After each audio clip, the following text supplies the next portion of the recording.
नमस्कार, insider live में आप सभी का स्वागत है।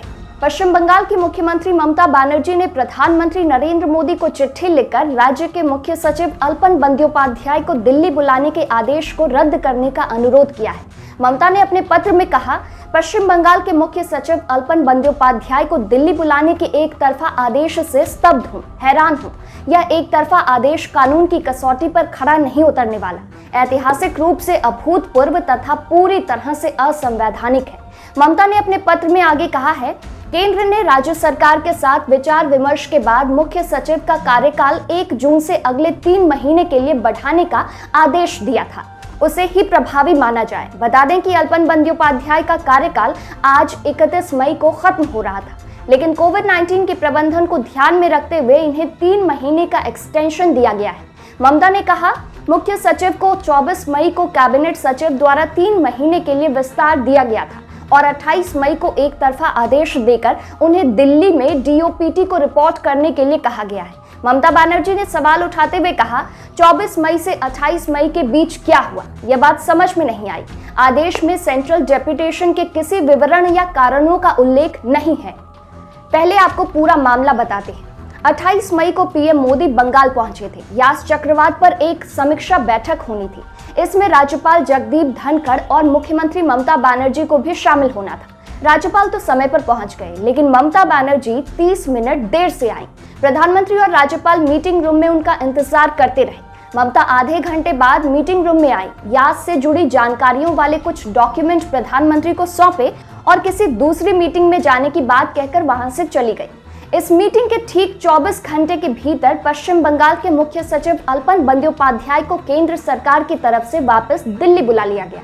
अल्पन बंद्योपाध्याय 1987 बैच के आईएएस ऑफिसर हैं और 31 मई को वो रिटायर होने वाले थे, लेकिन 24 मई को केंद्रीय सचिवालय के नाम एक पत्र लिखकर पश्चिम बंगाल सरकार ने बंद्योपाध्याय की सेवाओं को 3 महीने और बढ़ाने का अनुरोध किया था। लेकिन बंद्योपाध्याय को 28 मई को आदेश जारी किया गया कि 31 मई की सुबह 10 बजे तक नॉर्थ ब्लॉक दिल्ली आकर ज्वाइन करें। क्या कहता है नियम, कानून और अधिकार, वो जानिए। इस मामले में कानून के जानकारों का मानना है कि केंद्र सरकार के लिए पश्चिम बंगाल के मुख्य सचिव अल्पन बंद्योपाध्याय को रिटायर होने वाले दिन दिल्ली बुलाने के अपने आदेश का अनुपालन करना मुश्किल हो सकता है, क्योंकि राज्य सरकार अपने अधिकारों का प्रयोग करते हुए उन्हें कार्यमुक्त करने से इनकार कर सकती है। अखिल भारतीय सेवा के अधिकारियों की प्रतिनियुक्ति के नियम 6(1) के तहत किसी राज्य के कैडर के अधिकारी की प्रतिनियुक्ति केंद्र या अन्य राज्य या सार्वजनिक उपक्रम में संबंधित राज्य की सहमति से की जा सकती है। भारतीय प्रशासनिक सेना कैडर नियम 1954 के तहत कोई असहमति होने पर मामले पर निर्णय केंद्र सरकार और राज्य सरकार कर सकती है या संबंधित राज्यों की सरकारें केंद्र सरकार के फैसले को प्रभावी कर सकती है। भारतीय ऑडिट और लेखांकन सेवा में पूर्व सचिव स्तर के अधिकारी ने कहा, राजनीति से इतर केंद्र का आदेश कानून की कसौटी पर खड़ा नहीं उतरेगा, क्योंकि इसमें ना तो राज्य सरकार की सहमति ली गई है, ना ही अधिकारी की केंद्रीय प्रतिनियुक्ति पर इच्छा पूछी गई है। अधिकारियों को कैसे मिलता है एक्सटेंशन, वो जानिए। डीसीआरबी नियम के नियम 16(1) में कहा गया है कि सेवा का सदस्य जो बजट कार्य से संबंधित है या किसी समिति के पूर्णकालिक सदस्य के रूप में कार्य कर रहा है, अगर उसकी सेवा समाप्त हो जाती है तो उसे 3 महीने तक का सेवा विस्तार दिया जा सकता है।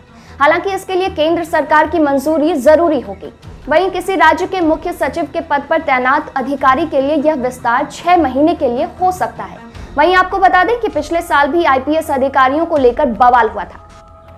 दरअसल पिछले साल दिसंबर के महीने में बीजेपी अध्यक्ष जेपी नड्डा के काफिले पर हमले के बाद केंद्रीय गृह मंत्रालय ने उन 3 वरिष्ठ आईपीएस अधिकारियों को दिल्ली तलब करने का निर्देश दिया जिन पर नड्डा की सुरक्षा की जिम्मेदारी थी, मगर पश्चिम बंगाल की मुख्यमंत्री ममता बनर्जी ने इन तीनों अधिकारियों को भेजने से इनकार कर दिया।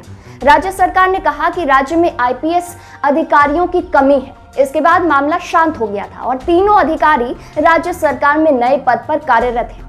अभी के लिए फिलहाल इतना ही। आप बने रहिए इनसाइडर लाइव के साथ। तमाम वीडियोस के लिए हमारे चैनल को सब्सक्राइब कर लें। ये वीडियो अगर आप फेसबुक पर देख रहे हैं तो पेज को लाइक फॉलो कर लें। यूट्यूब पर देख रहे हैं तो हमारे चैनल को सब्सक्राइब कर लें।